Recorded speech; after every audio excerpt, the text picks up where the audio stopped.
Muy buenos días, hermanos. En esta hermosa mañana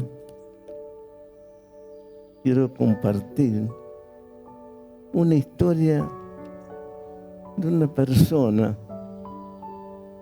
que conoció mucho al Señor, pero a pesar de ello, en un momento determinado, tuvo dudas. ¿Y quién no, de los que estamos acá, no tiene dudas? ¿No ha pasado por algún momento de duda? Realmente, más allá de los años y de estar conociendo al Señor, hay situaciones en las cuales nuestra fe flaquea un poco.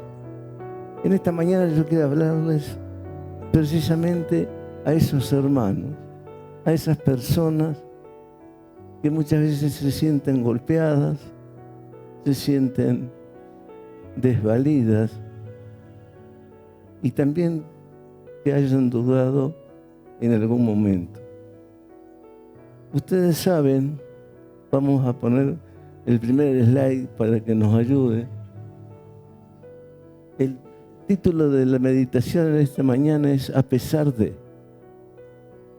Y fíjense ustedes que el pasaje que vamos a utilizar habla de un personaje muy conocido por haber dudado, es Tomás. Y eso lo encontramos en San Juan, capítulo 20. Ustedes saben que el libro de Juan, a diferencia de los otros evangelios,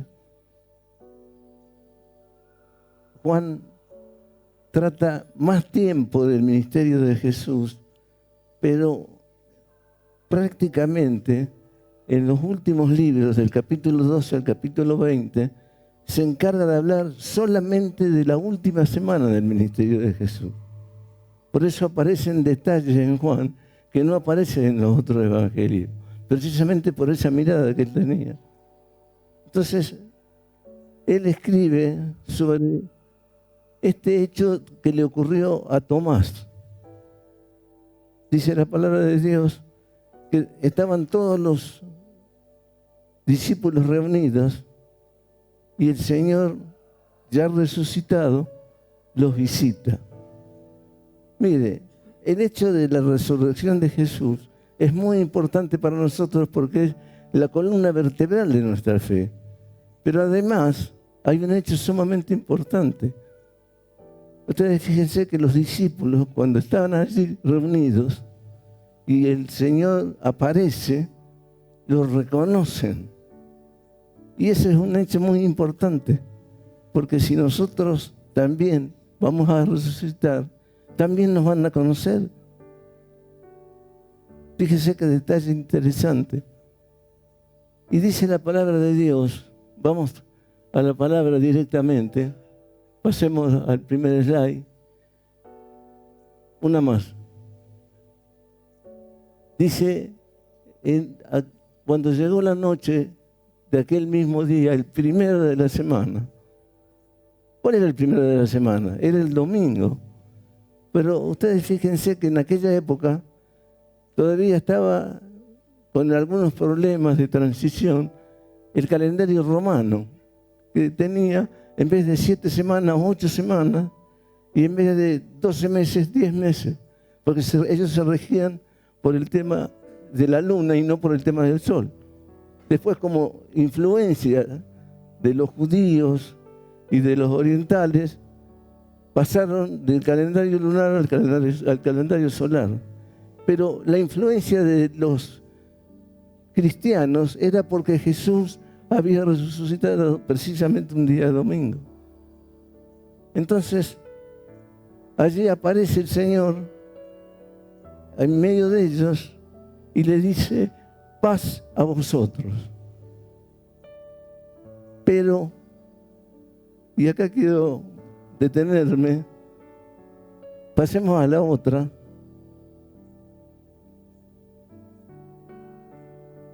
En ese pero que aparece en el verso 24. Ustedes saben que un pero nos puede cambiar la vida. Es precisamente, gramaticalmente hablando, es una conjunción. ¿Qué es? Es algo que sirve de unión entre un párrafo que venía diciendo una cosa y voy a pasar a otro donde vamos a hablar de otra cosa. ¿Cuál es acá el cambio? Que estaban los discípulos reunidos, pero ¿quién no estaba? Tomás. Y miren, les voy a contar una historia respecto al pero. Yo me acuerdo en mi época de estudiante, ya hace bastante de esto, porque yo les revelé la edad, hace bastante de esto, estudiábamos con un compañero, pero había una materia que se nos unió otra persona que era amigo de mi compañero. Algo toqué, pues se apagaron unas luces. Entonces, teníamos que rendir y nos juntábamos a estudiar. Pero, ¿qué pasaba? Era una materia que no era importante para la especialidad que nosotros estudiábamos. Y teníamos un profesor, de esos profesores amables, buenos, no se hacía problema por nada, era ir un rato a disfrutar del profesor. Pero tuvimos que rendir la materia, porque era el régimen, eran todas materias anuales. Y este muchacho que se nos había unido decía, yo quiero sacarme un 10, porque nunca me saqué un 10, ya estábamos en quinto año, nos faltaba un año para recibirlo. Dice, yo me quiero sacar un 10. Y bueno, así fue al examen. Pero él no tenía en cuenta que iban a pasar cosas que no tenía previsto y que le iban a poner en tela de juicio su 10. Entonces empezó el examen, nos dieron el tema escrito cada uno, y yo ya había visto que este hombre, no sé, algo raro pasaba en él. Este muchacho, no me acuerdo, siempre se llamaba Leopoldo, levantó su mano. Dice, profesor, ya estoy listo para el examen. Bueno, pase. Lo sentó ahí y empezó a preguntar. Y Leopoldo no podía responder. No, está mal eso. Miren, el profesor de esa noche era como si le hubiera comido al mediodía un guiso de león, porque estaba enfurecido el tipo. Ese hombre tan amable que era antes se convirtió en un tremendo león. No, Leopoldo, dice, esto no alcanza. Pero mire que yo estudié, profesor, le decía. Sí, usted habrá estudiado, pero no alcanza, así que por favor retírese. Y entonces dice Leopoldo, y me acuerdo siempre de su expresión, yo lo estaba escuchando porque estaba también sentado esperando, y dice, pero aunque sea un 4, ya su 10 se había caído. No, dice, no alcanza, así que retírese, tiene un 2 y vuelva en la próxima. Y yo decía, bueno, en el próximo mensaje les voy a contar qué pasó conmigo y cuál fue mi estrategia. El pero.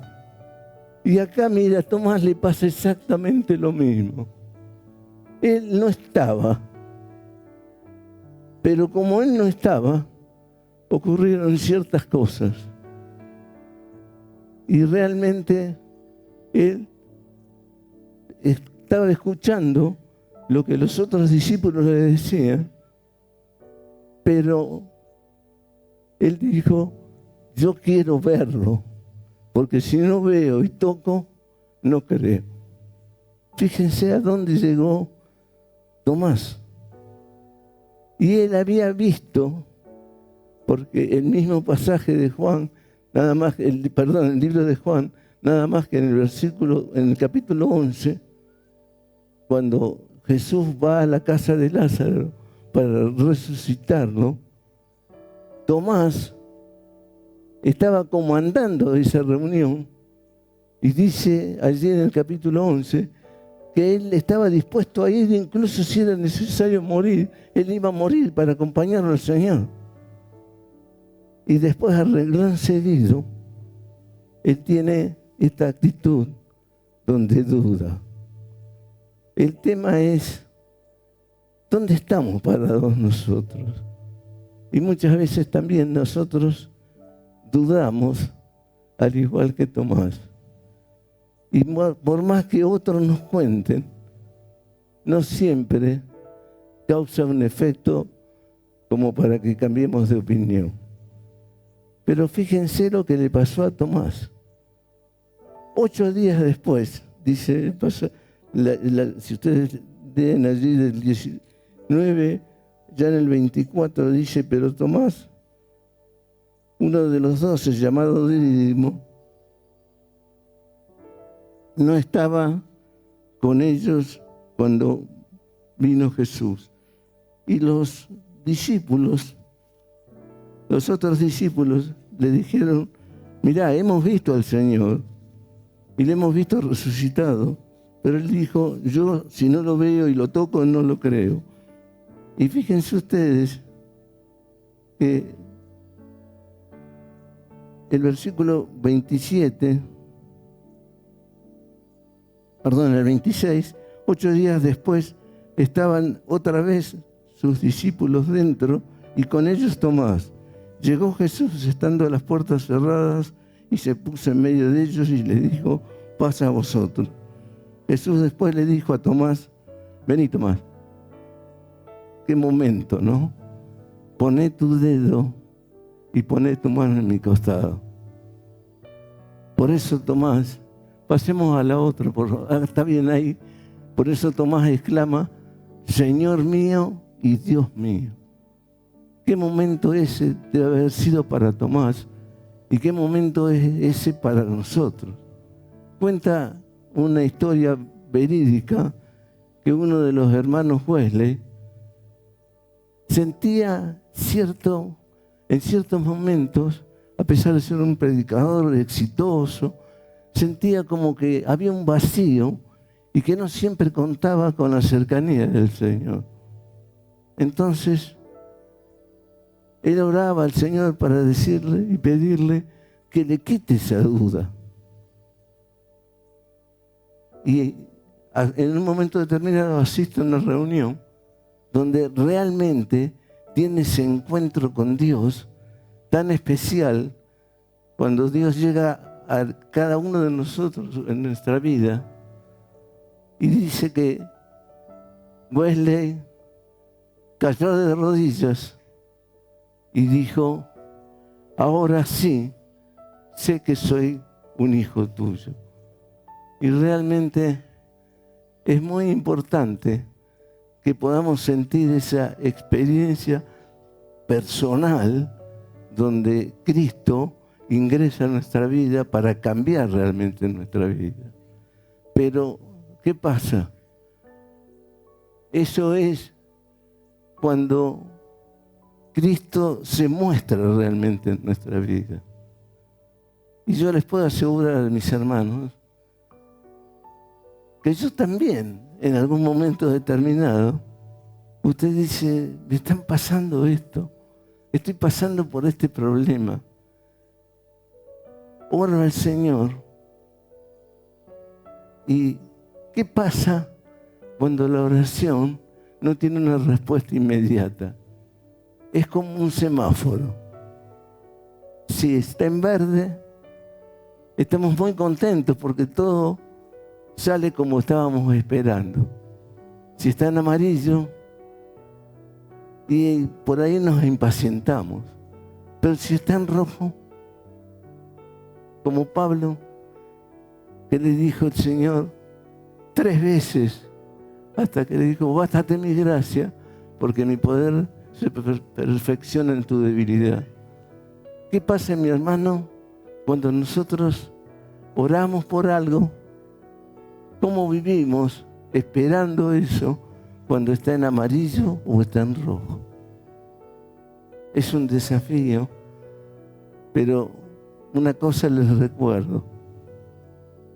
Como toda prueba, durante el examen, el maestro está en silencio. Pero no quiere decir que no está. Está, pero está esperando a ver cómo reaccionamos y confiado en que vamos a poder superar el obstáculo y la prueba. Entonces, es muy probable que de los que estamos acá en esta mañana haya personas que tienen algún problema. Y tal vez haya personas que estén esperando la solución hace tiempo de ese problema. Les digo solamente, Jesús sigue estando, pero en silencio, muchas veces esperando nuestra reacción. Este pasaje continúa con el tema. Pasemos a la otra, por favor.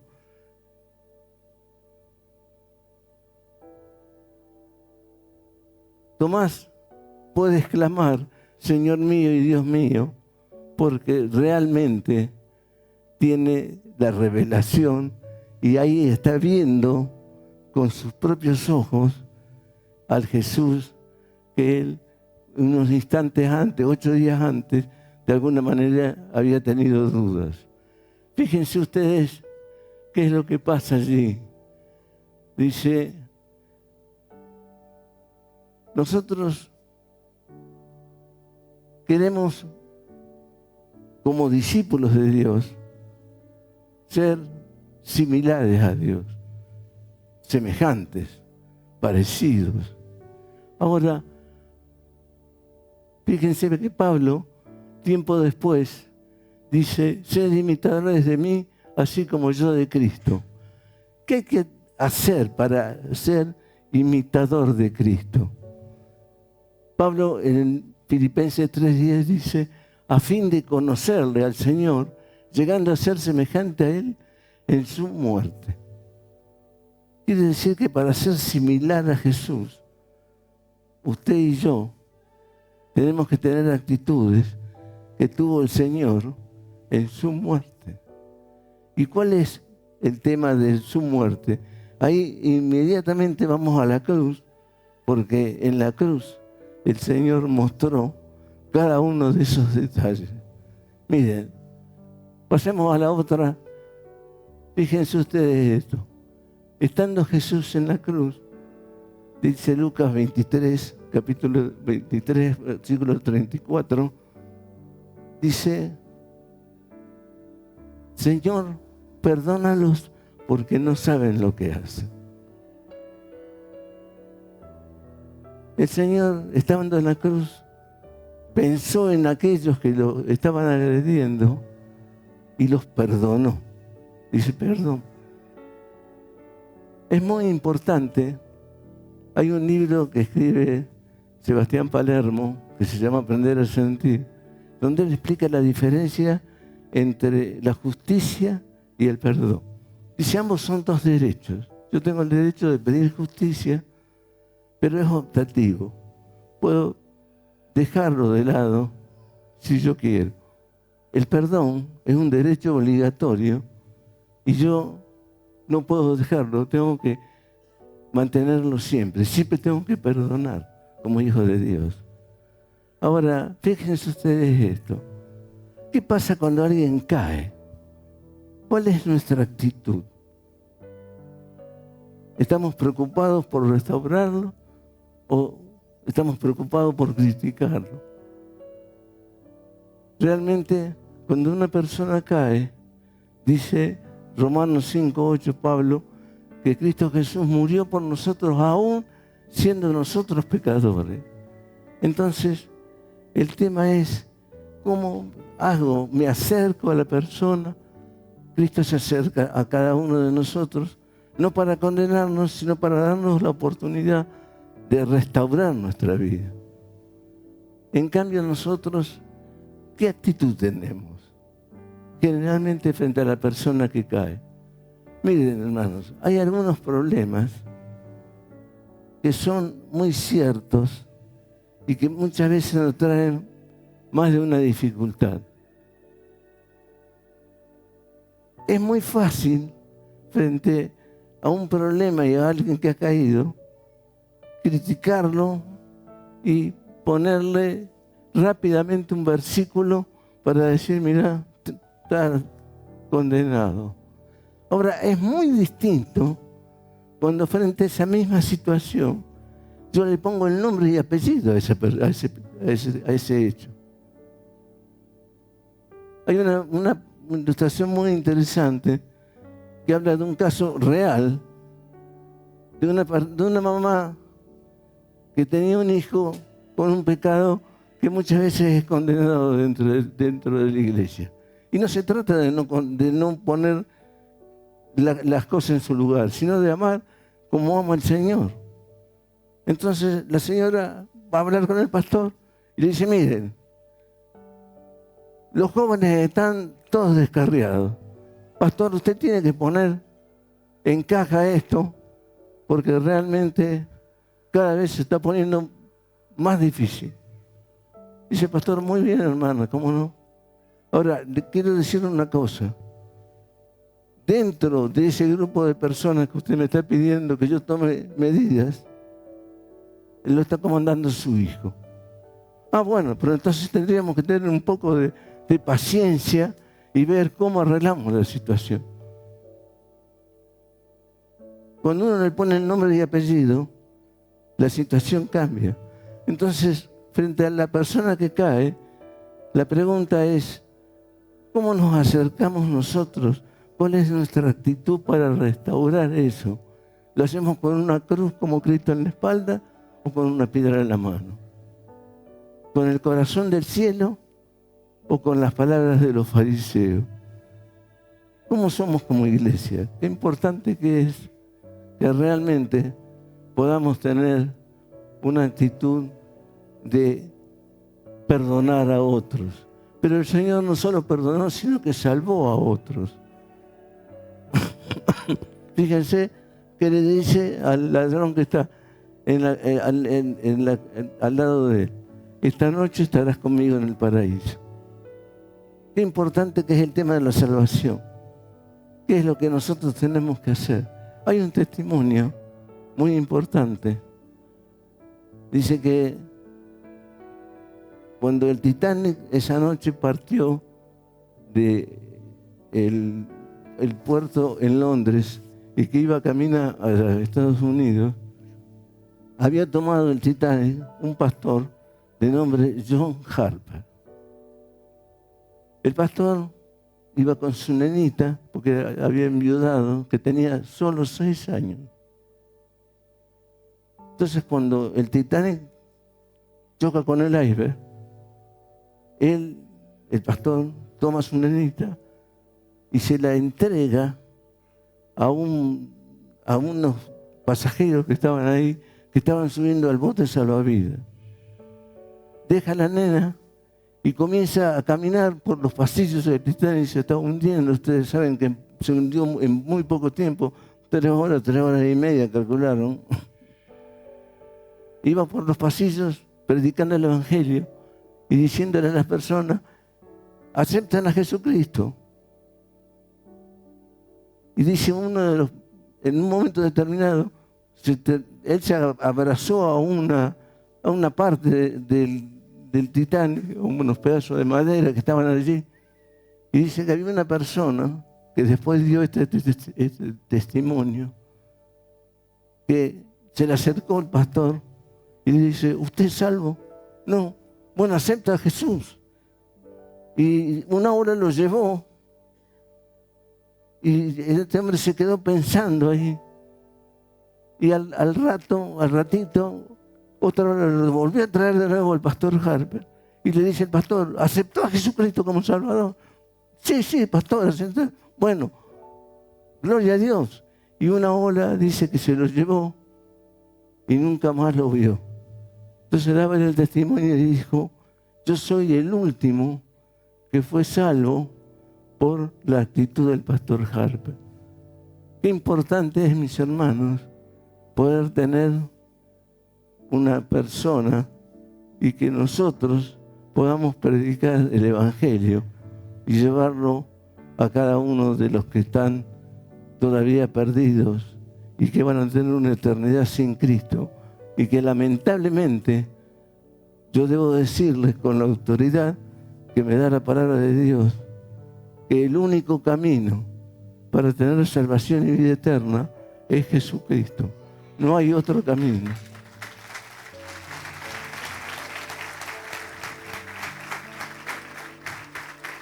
Es por eso que en esta iglesia predicamos esa palabra inclaudicablemente, y lo haremos hasta el cansancio, porque es lo que realmente tenemos como lema y como condición de ser discípulos del Señor. Ahora bien, otro tema, fíjense, el Señor en la cruz, entonces perdonó a aquellos que lo habían maltratado, salvó a otra persona y también estaba pensando en otros. Fíjense ustedes que el Señor, cuando está en la cruz y se da cuenta que bajo está Juan, estaba su mamá, entonces le dice a su madre: he aquí tu hijo, y a Juan: he aquí tu madre, porque estaba pensando en quién iba a cuidar a su mamá. Miren, William Stott, que es el presidente del Ejército de Salvación, tuvo una actitud sumamente interesante. Ya estaba grande, estaba en cama, no podía prácticamente salir a hacer ninguna de sus actividades. Y venía en la convención anual que hacía el Ejército de Salvación. Entonces le dicen los integrantes de la comisión: William, tenés que venir a la convención. Dice: no puedo yo ya ir. Dice: bueno, entonces hacemos una cosa, prepará una nota y mandala para que nosotros podamos leerla allí en la convención, y una vez más honrarte por todo el trabajo que vos has hecho y que seguís haciendo. Entonces William Booth hace la nota y la envía. Esa noche, en plena convención, el locutor va a abrir el sobre para leer la nota que estaba mandando el presidente del Ejército de Salvación. Y con gran asombro, cuando abre la nota, encuentra una sola palabra que decía: otros. Ese fue el pensamiento de William Booth, siempre pensar en otros. ¿Qué es lo que hacía el Señor? Pensar en otros. Porque, ¿qué pasa? Cuando aprendemos a pensar en el que tenemos enfrente, comienzan a decaer nuestras preocupaciones y nuestros problemas. Porque ya no tenemos el tiempo para pensar solamente en lo mío, sino que estoy pensando en el que tengo enfrente. Entonces, si yo quiero conocer al Señor, tengo que aprender a perdonar, tengo que aprender a predicar para salvar, tengo que aprender a pensar en las necesidades que tienen otros. Pero fíjense ustedes que, ¿qué más hizo el Señor ahí? También Él necesitó de otros. Y esto es para los llaneros solitarios, los que cuando quieren hacer algo, dicen: no, yo solo no puedo delegar en nadie, no puedo hacer esto con nadie. El Señor también necesitó de otros. Cuando dijo: tengo sed. Y ahí se cumplió lo que dice el Salmo 26:1, que le dieron de beber a su sed vinagre. El Señor también necesitó de otros. Y si Él necesitó, ¿cómo no vamos a necesitar nosotros? Finalmente, fíjense, estas 4 cosas están hablando de la relación con personas. O sea que si nosotros queremos imitar a Cristo, tenemos que ver cómo es nuestra relación con las personas. Y si somos capaces de perdonar, de salvar, de pensar en los otros y también de necesitar de otros. Y finalmente, pasemos a la otra. Ahora vamos a ver algunas relaciones que tenía Jesús con Dios, dependiendo de Dios. Dice Mateo, Dios mío, ¿por qué me has desamparado? Y acá se cumple el Salmo 22:1, cuando dice el Salmo, ¿por qué, Señor? Dice el Señor, ¿por qué estás tan lejos de mis palabras de clamor y de mi salvación? El Señor también sintió en ese momento el tema de alguna manera sentirse desamparado, pero a pesar de eso siguió dependiendo de Dios. Y nuestra dependencia de Dios es muy importante, porque muchas veces, vuelvo a repetir, cuando el proceso se hace más largo, tendemos a, de alguna manera, a sentirnos solos, pero recordemos siempre que es una sensación nuestra, pero que el Maestro, que Jesús, siempre está a nuestro lado.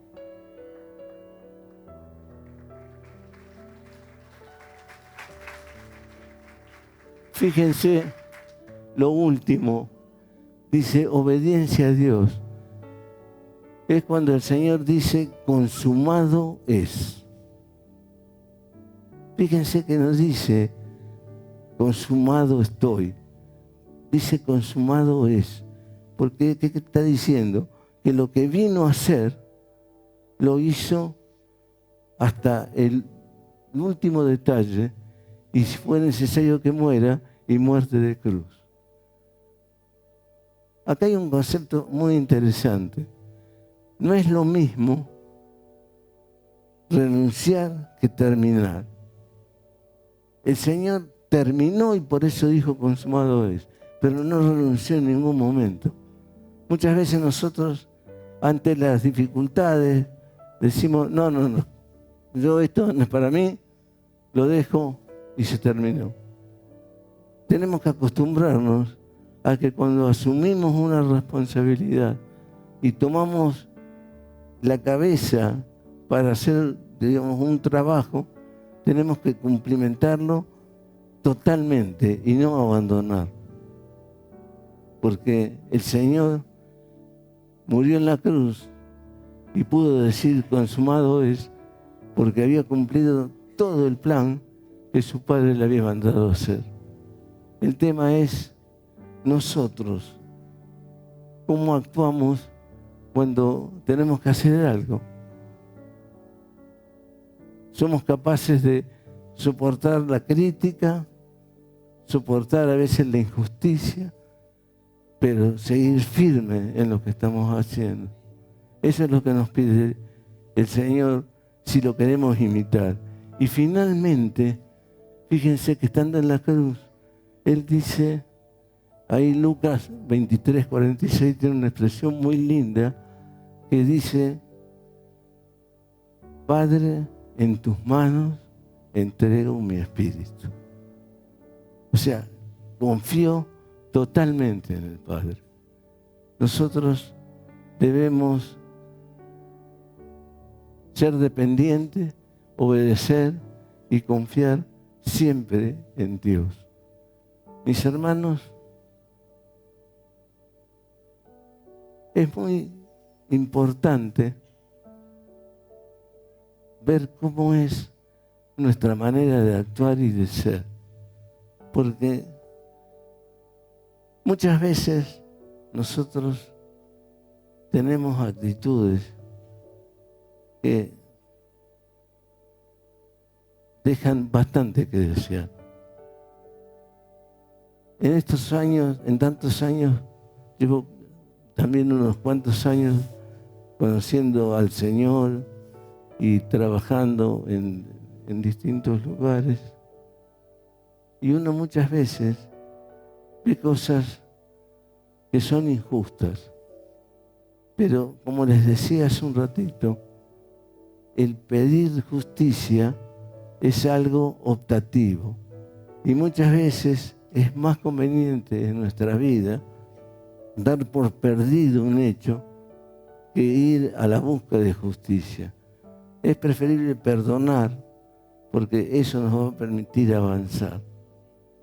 En cambio, si nos centramos en que queremos una restitución, seguramente vamos a pasar por momentos de mucha dificultad. Quiero, para terminar, contarles una historia respecto a lo que le pasó a Tomás y lo que nos puede pasar a nosotros. Tomás, en definitiva, pasó de una situación donde fue honesto en declarar su duda. Y Jesús fue leal en revelarse para que él pueda sacarse las dudas. Entonces, es bueno preguntar. Muchas veces nosotros nos quedamos con alguna duda y eso no es bueno. Fíjense, si ustedes van al pasaje de Lucas, después al que le interese, allí en el capítulo 24, al final, dice que cuenta un detalle que acá Juan no lo explicita tanto. Lucas cuenta que los discípulos que estaban allí también dudaron. Y dice que estaban temblorosos cuando le apareció el Señor. Entonces Jesús se le acerca y le dice: miren mis manos, vean y palpen que soy Jesucristo. Y no soy un espíritu. Y les pide de comer y come el Señor con ellos para que se cumpla, como dice el mismo Jesús, lo que estaba escrito en la ley de Moisés, en el Salmos y en los profetas.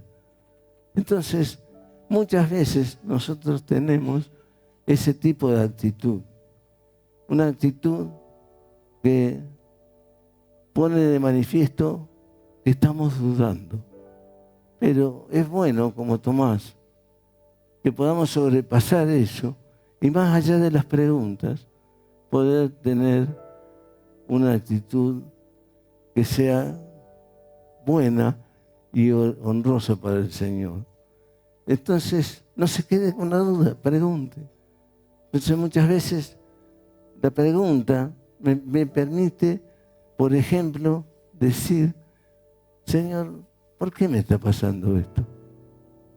¿Por qué tengo que pasar por las puertas del sanatorio? ¿Por qué tengo que dejar en el cementerio a un ser querido? Miren, yo no sé, yo no puedo dar esa respuesta, pero Jesús se las va a dar. Va a entrar en una situación muy particular. Por eso he querido este mensaje que llegue a aquellas personas que están golpeadas, que están desilusionadas, que han pasado por la duda, para decirles: Dios está siempre presente y siempre está haciendo. Lo que pasa es que muchas veces nosotros no lo sentimos o no lo alcanzamos a ver. Mi hermano, mi hermana, tenga fe, porque dice la palabra de Dios que cuando pedimos con duda, dice Santiago, somos como la ola del mar, que el viento la lleva y la arrastra de un lado para otro. Y eso no es lo que quiere Dios. Dios quiere que estemos firmes en nuestro pedido y que sepamos que nos está escuchando, que nos está probando y que pronto seguramente tendremos la respuesta. Y podrá ser positiva o tal vez que tengamos que esperar. Pero usted esté seguro que Dios está con ustedes.